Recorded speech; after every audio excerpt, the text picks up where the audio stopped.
Hey everyone, welcome back to my channel for my very second YouTube video. Today I want to talk about my lupus diagnosis and everything that led up to that diagnosis, how I came to know that something was wrong, basically. So for most of my teens and probably a decent portion of my childhood, I was always a fairly sick kid. Not always, but I had a lot of bad days. I wasn't super concerned when I was a child, but when I got into my teen years, late middle school, early high school, those were the days that I really felt like something could be wrong with me.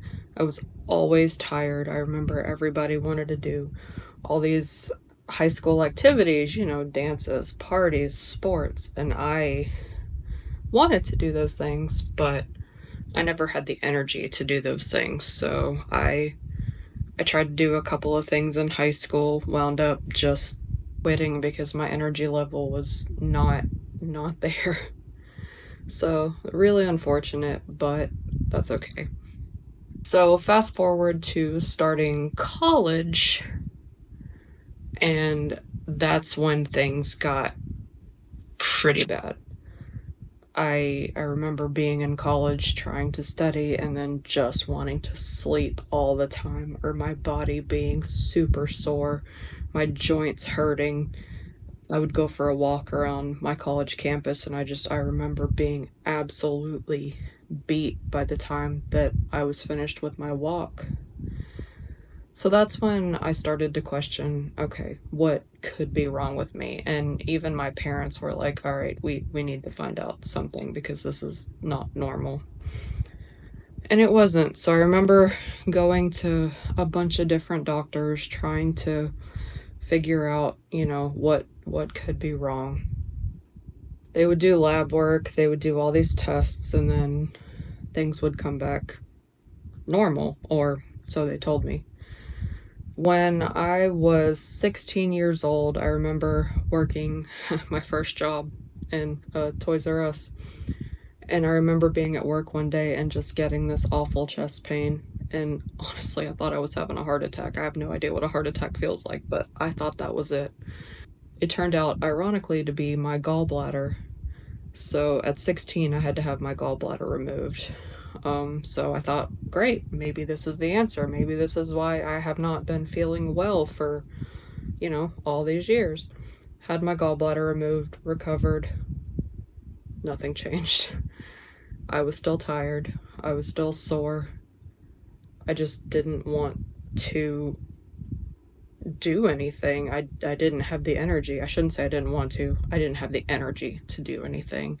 I just never felt well enough to do, college activities. I did not go to a lot of parties. I didn't do a lot of college activities. I was not wild in college by any means. And that's not because I didn't want that college experience. It's because I just didn't have the energy for that college experience. So I get through college, graduate, nothing's changed. And then one day I'm working and I get this horrible pain in my side. Well, I won't go into all the details, but that turned out to be my ovary. My body was attacking itself, so I had to have an ovary removed. After that, I was like, all right, something is going on. Why is my body just not cooperating? So at the time, my dad's a coworker of his. She happened to know somebody on the board at Johns Hopkins University, top rheumatology center, and they were able to get me in just to see, somebody's got to figure this out. And I remember being at Johns Hopkins for, I don't know, it was like an 8 or 9 hour appointment. It was something crazy wild. And they took probably 25 tubes of blood and they did all this testing. And I remember when the rheumatologist came in the room, And she said, "We have a diagnosis.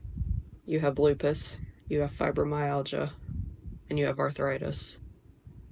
And I remember just being in tears because A, I was shocked, but B, I was so happy to finally know what was wrong. I mean, I wasn't happy that I had this autoimmune illness, but I was happy to know the cause. Which brings me to what even is lupus? So, lupus is an autoimmune disorder. It causes inflammation in your body. It causes your body to attack itself, all the healthy tissues and organs, and basically your body becomes your own enemy. There's 4 different types of lupus. There's SLE, which is what I have, and there's also cutaneous lupus, which is also what I have, and I'll explain that in a minute.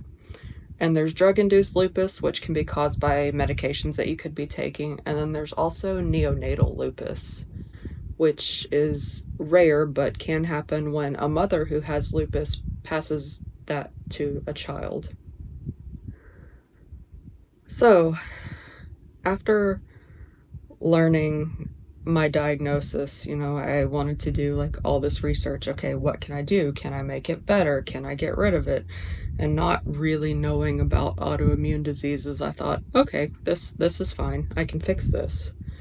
Well, it turns out that you can't fix it because autoimmune diseases aren't curable. But that's okay. After meeting with that rheumatologist at Johns Hopkins and then establishing care with a rheumatologist in my town, I was able to pretty well get my lupus under control, or so I thought. After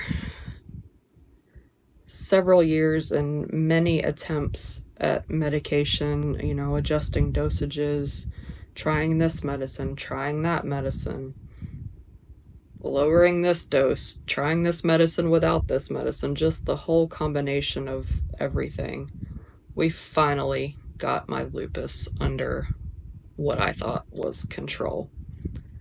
The downside of that was the many, many nasty side effects of the medication. It almost felt like I couldn't win because I would feel better, but then I would take my medicine and then it would just make me sick or nauseous, or my stomach would hurt, or just a myriad of terrible side effects.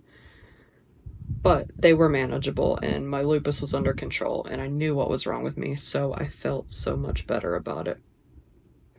Fast forward to about a year and a half ago, my body has decided that it is done cooperating again. So now I'm on a journey with my doctors to try to, get that combination right, to figure out why my body is doing this and get the medicines so that, I can get it back under control and live a normal life.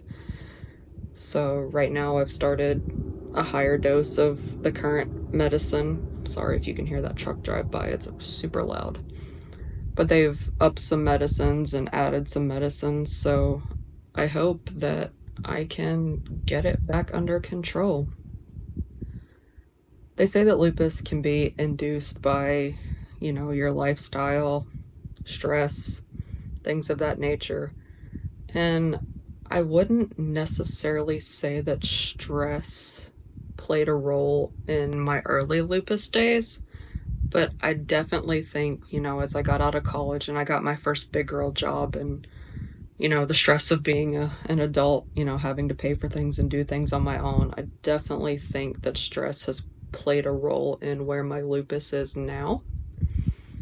So, I'm doing what I can to cope and manage my stress and, make the best out of a unideal situation.